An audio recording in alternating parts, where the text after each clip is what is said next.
There was once a young man named Varun who lived in a small village nestled at the base of a mighty mountain range in India.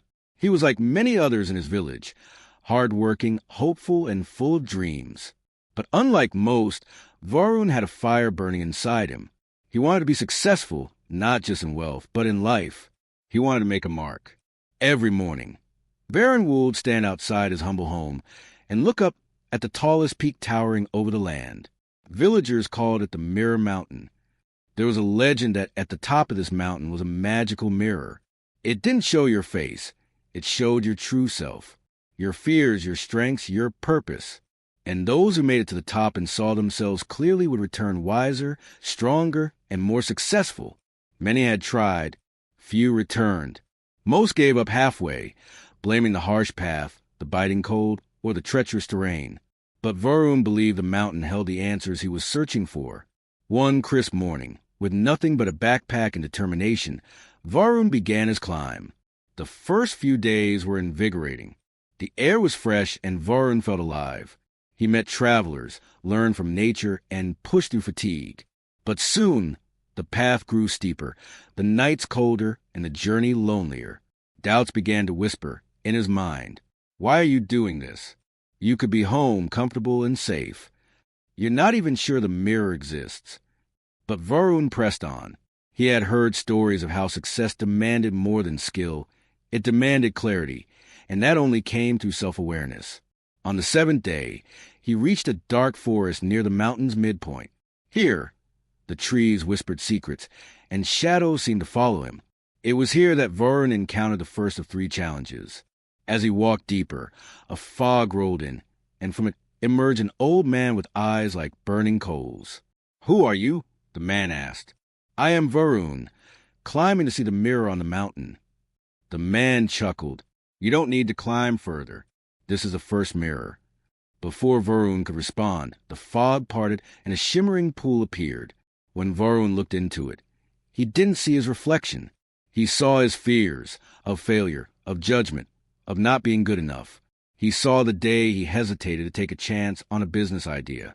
He saw himself quitting halfway through projects. He saw how fear of rejection kept him from speaking up, from stepping up. He turned to the old man. "Is this who I am?" The man smiled. "It's who you hide from. But you can't defeat what you don't confront." Varun sat in silence. For the first time, he didn't run from his fears. He acknowledged them. He wrote them down, faced each one, and whispered, "You will not control me anymore." When he stood up, the fog lifted. Further up, near a cliffside ledge, Varun met a woman clad in gold. Her presence was powerful, commanding. "I know what you seek," she said. "But before you go further, look into this mirror." She handed him a polished shield. When Varun looked in, he didn't see fear this time. He saw pride. Moments when he had dismissed others' advice, thinking he knew better. Times when he didn't listen, when ego blinded him from learning. He saw the relationships he strained, the mentors he ignored.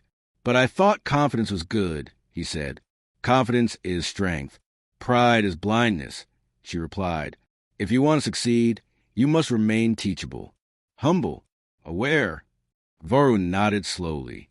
He realized that he had sometimes mistaken arrogance for belief. He thanked the woman, left the mirror behind, and continued upward, lighter, near the summit. As the air thinned and snow began to fall, Varun came upon a cave with ancient carvings. Inside was a final mirror. But this time there was no guardian, just silence. He approached and looked in. At first he saw nothing. Then slowly an image formed, a life without purpose. A version of himself who had everything.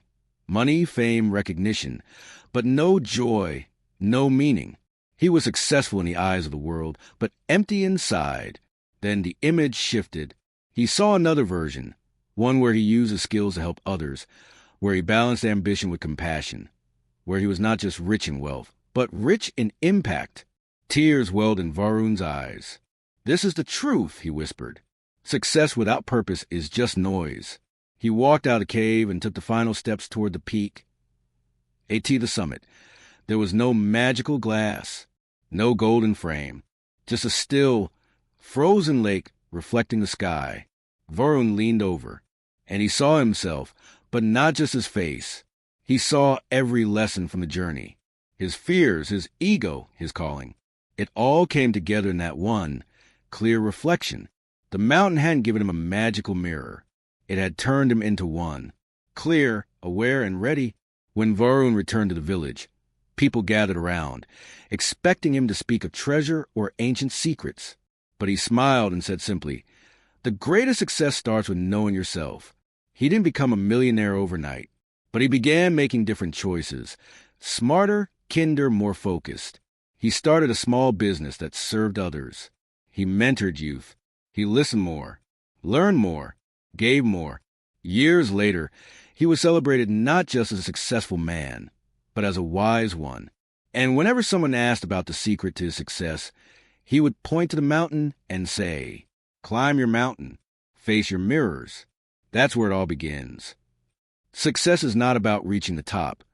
It's about knowing why you climb and who you become along the way. Self-awareness is the greatest superpower you can develop, because when you truly know yourself, nothing, no failure, no judgment, no fear can stop you